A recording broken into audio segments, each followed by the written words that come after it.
For the next game that I want to go ahead and give you a little bit of an overview on, that would be Samurai Warriors Chronicles. Overall, I was kind of iffy about this game, and it was probably the one that I had the most questions about out of all the games that I picked up. But let's go ahead and get into the overview for it. First of all, let's take a look at the packaging. On the front, you have the Samurai Warriors Chronicles. This game is published by Koei, and I believe it's developed by Koei as well, or Tecmo, Koei, whoever. Overall, the packaging is really nicely done. It does definitely have that Samurai Warriors look to it. I jump in here to the instruction manual, and what you see is that this is in full color as well. Again, a very nice instruction manual, really well detailed, and overall definitely gives you a great introduction to the game, and a great introduction to the controls and features of the game. As you can see here in the middle of the instruction manual itself, you have this beautiful artwork, and the instruction manual continues through here. Now, I would say that out of all the games, like I mentioned, this game here I had the most questions about. I played a couple Samurai Warriors games over the years. Nothing really deep, or never really jumped into the franchise like most of the hardcore players of Samurai Warriors have.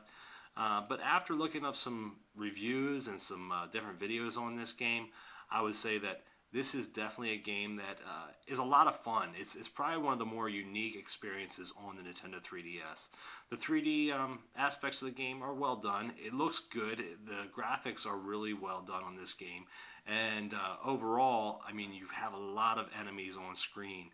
If you're not familiar with the Samurai Warriors franchise, basically what it is it's a hack and slash style of game where you're playing through different historical parts of Japan, and basically you're fighting as one warrior, well, I would say one warrior at a time, and you can switch between warriors throughout the game, and go to different points on the battlefield. The controls are really well, they're really precise, and overall the game's a lot of fun. It's probably not going to be a game that a lot of people like. If you like Samurai Warriors and you have a 3DS, you probably already own this. If you like Samurai Warriors and you're a little bit hesitant on this because it's a handheld experience, I would say that definitely give this a shot, because it's really well implemented on the 3DS. Even though it's on a small console, the game by no means is a small game. It's definitely very deep and very well played out on the handheld system. And the moves, there's a large number of moves that you can perform. And overall, I'm glad that I picked this up. I think that this provides me with the deepest experience out of all the games that I have picked up for the 3DS at this point. The final game that I wanted to do an overview on for you guys today is Ridge Racer 3D. This is a game that, much like Samurai Warriors, I was kind of hesitant to pick up. But I did have my eye on this game right around the launch of the system, and leading up to the launch. Mostly because I haven't played a Ridge Racer title in some time, and I figured it'd be a great opportunity to get back into the series, with this now being in 3D, and being a newly launched game on the 3DS. Let's go ahead and get into the overview. Let's go ahead and take a look at the packaging. Obviously, you have the Ridge Racer 3D on the front of the package, and you have the car on the front, and then on the back a little bit of the information about the game and whatnot, just typical game packaging. The biggest missed opportunity with this game, in my personal opinion, is the fact that there is no online play. You can't jump into a game with any of your friends. You can't play against people in random lobbies. There is no online play. There is local play, but for me, if any of you are like me, to gather together 2 to 4 friends in a room to play Ridge Racer, is not going to happen. If that was going to happen, I would just assume play another game on a console, because it's not that appealing to me to, be sitting around with a handheld system and be playing against 4 other people, or 3 other people rather.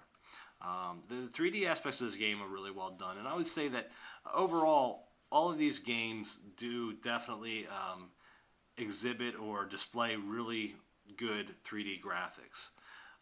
Unfortunately, like I said, the biggest strike against this game is the lack of online play.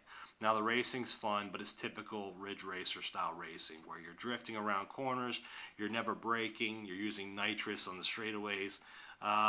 It's Ridge Racer to a T, and maybe for some of you that'll be a fault of this game. But for me, it is a lot of fun.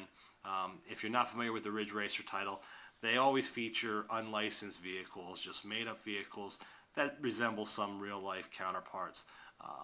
And there's a ton of different courses. Mostly they all are kind of very similar in style, but they'll change it up. They'll vary on the way that they are laid out. One of the other disappointing things about this game is that it does, unfortunately, recycle some of the older tracks from other games. So if you played another Ridge Racer game, you're going to see a lot of very familiar tracks. Let's look at the instruction manual. The instruction manual itself is in color, so kudos to all of these manufacturers. All of the instruction manuals are in color. This one does definitely break down a lot of the game for you and tell you about the different controls.